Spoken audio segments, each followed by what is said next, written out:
Are you alive? When I visited my son's house, I was stunned by the scene before me.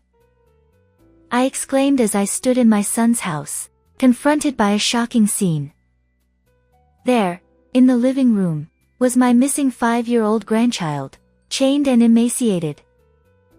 Empty bread bags and discarded plastic bottles littered the room. In my haste, I rushed to give him water, but he urgently protested, "Give it to my sister first." "Your sister? Who is she?" I asked, bewildered.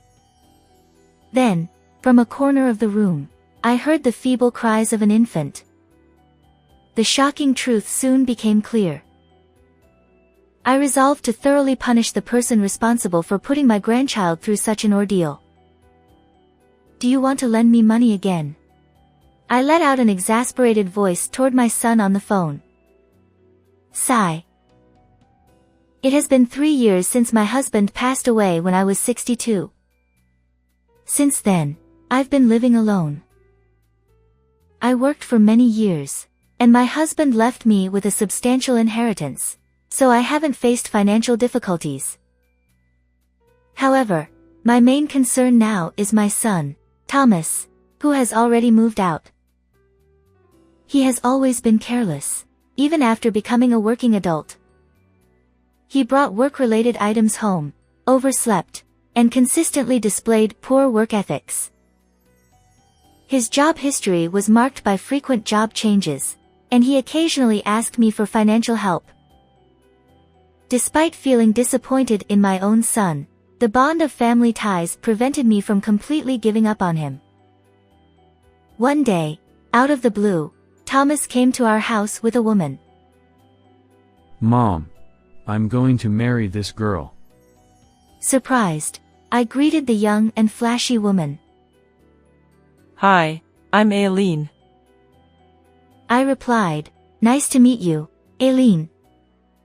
But getting married so suddenly, I'm surprised." Thomas chuckled while chewing gum.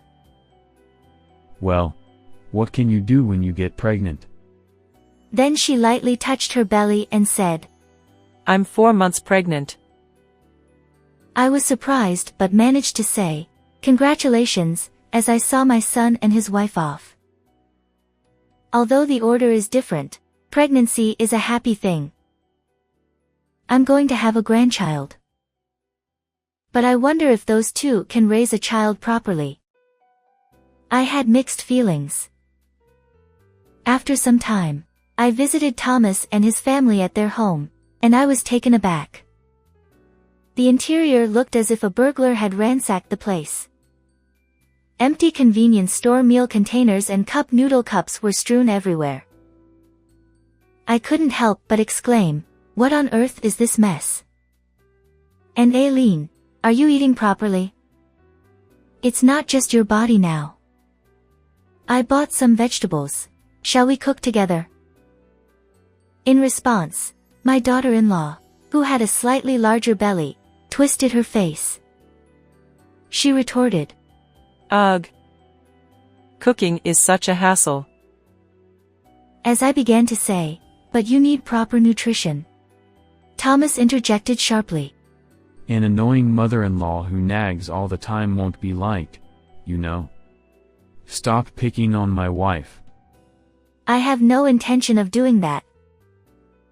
Aileen pushed the vegetables I'd brought toward me. She added, "I really don't need this kind of thing. And please refrain from unnecessary comments. You're seriously annoying." With their fierce reproach, I had no choice but to leave quietly that day. Eventually, she gave birth, and the two of them came to show me the baby. As I looked at my grandchild wrapped in a swaddle, my face softened. How adorable. It's a boy, right? What's his name? I asked. "His name is Harry. But, Mom, you have something to give us, don't you?"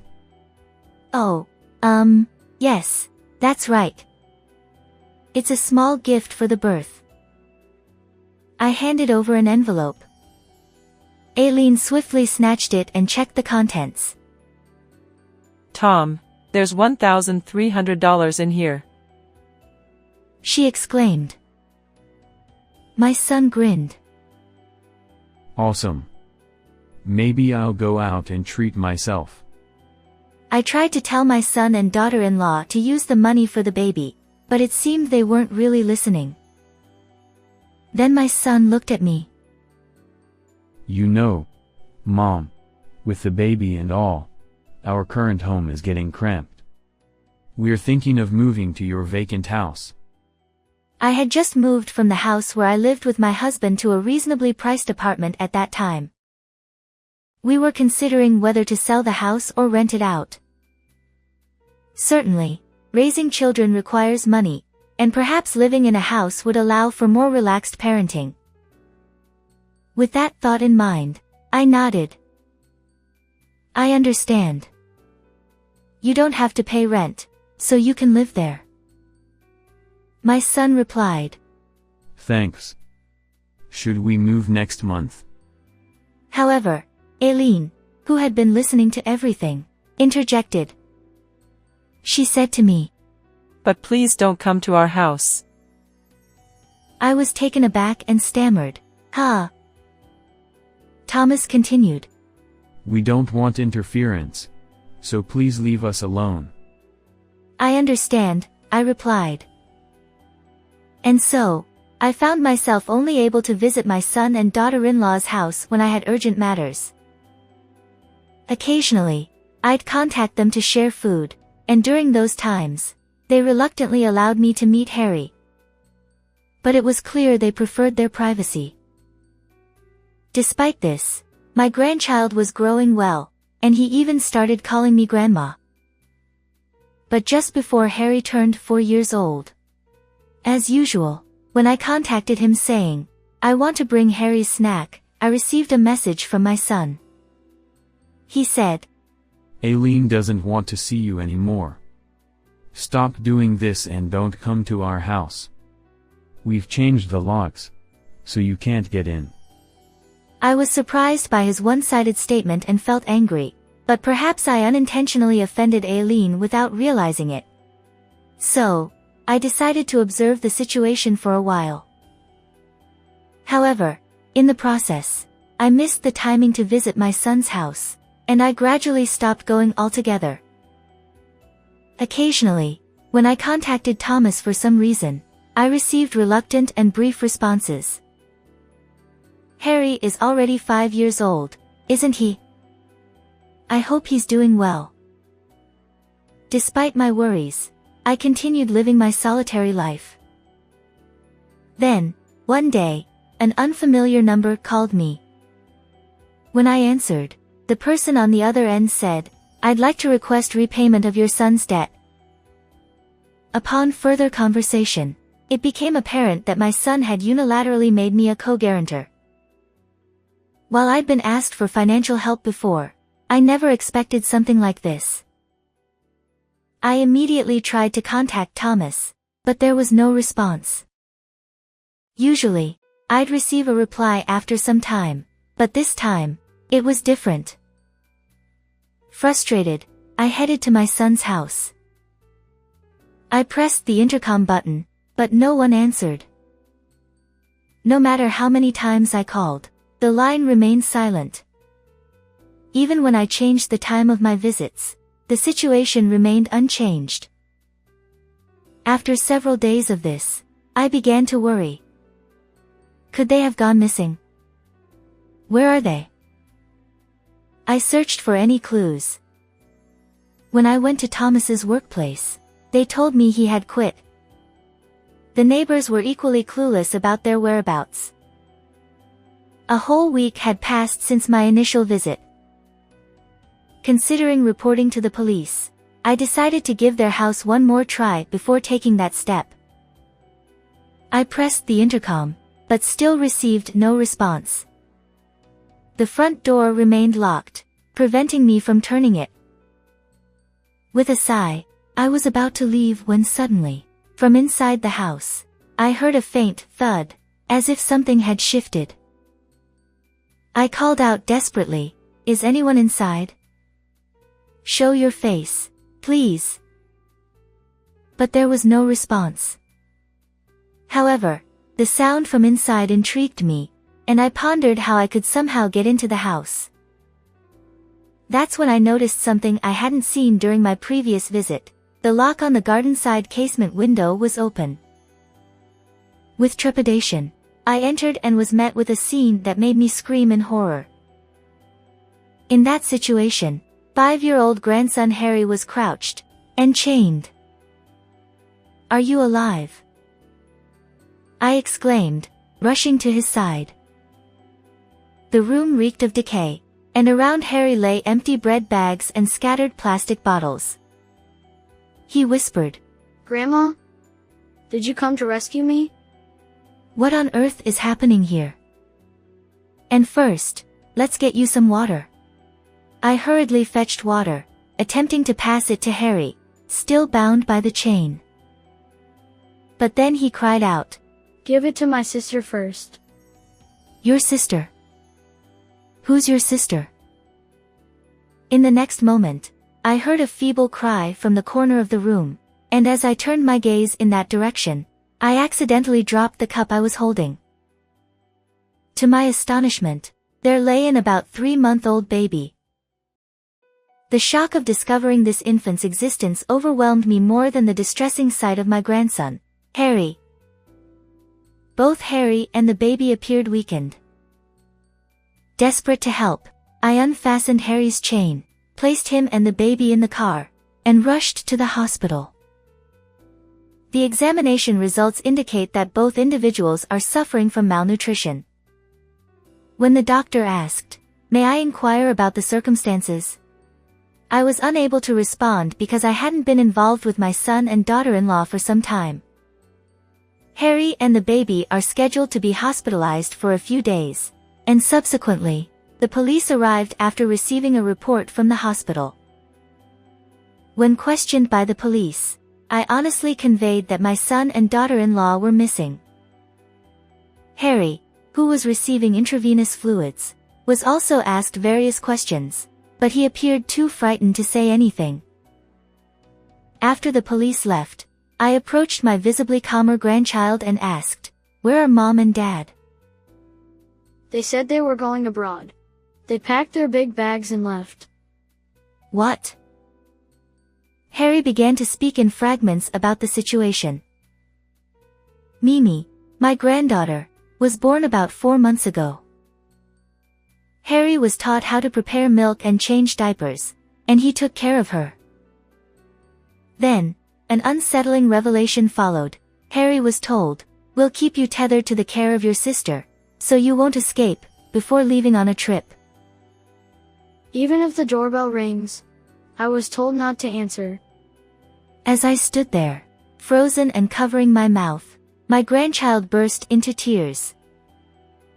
Mimi had learned to roll over, and during one of Harry's naps, she managed to venture out of his reach. My trembling grandchild confessed, "I didn't know what to do, and I was so scared." I held him tightly as tears streamed down his face. Once I confirmed that Harry was asleep, I returned to the house where my son's family lived, intending to retrieve their belongings. At that moment, I still harbored a desire to believe in Thomas and his wife. Did they really go abroad, leaving the children behind? It couldn't be true. Surely, Harry had misunderstood something. As I packed the grandchildren's change of clothes into a bag and prepared to leave, my eyes were drawn to a travel brochure placed on the table. The cover bore the words, "Elegant 2-week overseas cruise," and, trembling, I picked it up. From within its pages slipped a single sheet of paper, meticulously detailing the travel plans for just the two of us. The "Congratulations on surviving childbirth trip." Incredibly, there were words saying, "The funding source borrowed money with an old hag as a co-guarantor." The moment I realized they had gone on a trip, I was furious. To subject my grandchildren to such hardship and casually go on a vacation, it's inhuman. Whether it's my son or not, I will never forgive them. And so, I resolved to punish them thoroughly. Examined their travel plans. It became clear that their return was scheduled for 3 days later. Without hesitation, I left home and took care of something. 3 days later, as I observed from the shadows near their house, Thomas and Aileen returned, looking jubilant as they pulled large suitcases. Man, that was seriously fun. The food was delicious too. Absolutely. It was amazing. Tom, thank you for taking me. Ugh. I don't want to go back yet. Let's go again soon. As they chatted, turning the corner at the street where our house stood, they froze in shock. Hey, what's going on here? What happened? In front of the house, all their belongings had been moved out and stacked up. So, that's something I mentioned was precisely this. In a state of panic and disbelief, I appeared before the two of them. Did you enjoy your trip? I asked, and Thomas looked startled when he saw me. What the heck is going on, old hag? I'm asking if the overseas trip that subjected your own children to such experiences was enjoyable. In response to my angry voice, my son and daughter-in-law momentarily flinched, but then immediately counterattacked one. Didn't we tell you not to come near our house? Did you just barge in? I sighed. If I hadn't been involuntarily made a co-guarantor, I wouldn't have gone. And when I saw that window open, I couldn't resist. Besides, this house is in my name. Is there a problem? Then, Eileen's expression changed as if she had been startled. The daughter-in-law exclaimed, Wait a minute. Where are the kids? Let us see them. To which I replied, the children are currently hospitalized. They are being taken care of at the hospital. Unexpectedly, their faces registered surprise upon hearing my answer. You left water and food for them, but the quantity was insufficient. By the time I found them, they had already run out. Given their poor nutritional state, hospitalization was inevitable, I continued. My son and daughter-in-law attempted to say something while glaring at me, but I promptly interrupted them.